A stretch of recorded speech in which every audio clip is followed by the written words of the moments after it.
नमस्कार दोस्तों, आप सभी का मेरे चैनल पे स्वागत है। आज हम सुनेंगे दीपावली की कथा। किसी नगर में एक साहूकार रहता था। उसकी एक बेटी थी। वह रोजाना घर के सामने लगे पीपल के पेड़ पर जल चढ़ाती थी। उस पीपल में लक्ष्मी जी का वास था।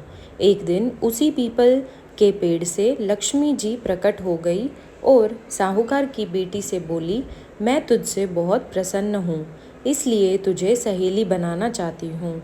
साहूकार की बेटी बोली, क्षमा कीजिए, मैं अपने माता पिता से पूछ कर ही बताऊंगी। उसने घर आकर अपने माता पिता से सारी बातें कही और उनकी आज्ञा से लक्ष्मी जी का प्रस्ताव स्वीकार कर लिया। इस तरह वे दोनों सहेलियां बन गई। लक्ष्मी जी उससे बहुत प्रेम करती थी। एक दिन लक्ष्मी जी ने उसे भोजन के लिए बुलावा दिया। जब साहूकार की बेटी भोजन करने के लिए पहुंची तो लक्ष्मी जी ने उसे सोने चांदी के बर्तनों में खाना खिलाया, सोने की चौकी पर बिठाया और उसे बहुत कीमती रेशमी कपड़े ओढ़ने पहनने के लिए दिए। इसके बाद लक्ष्मी जी ने कहा कि कुछ दिन बाद मैं तुम्हारे यहाँ आऊँगी। साहूकार की बेटी ने हाँ कर दी और घर चली गई। उसने जब सारी बातें माता पिता को बताई तो वे बहुत खुश हुए, लेकिन बेटी कुछ सोचकर उदास होकर बैठ गई।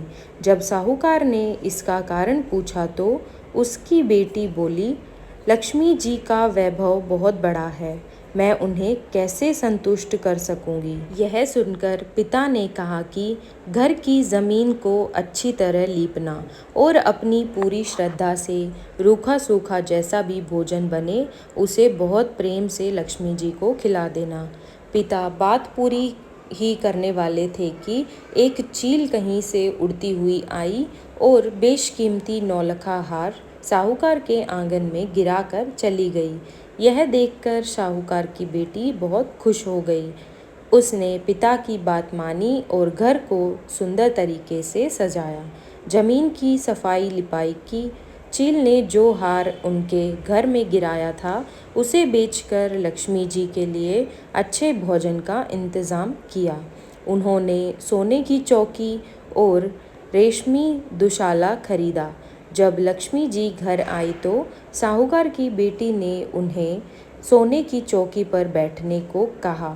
इस पर लक्ष्मी जी ने कहा, इस पर तो राजा रानी बैठते हैं। इतना कहकर वह साफ जमीन पर ही आसन बिछाकर बैठ गई और बहुत प्रेम से भोजन किया।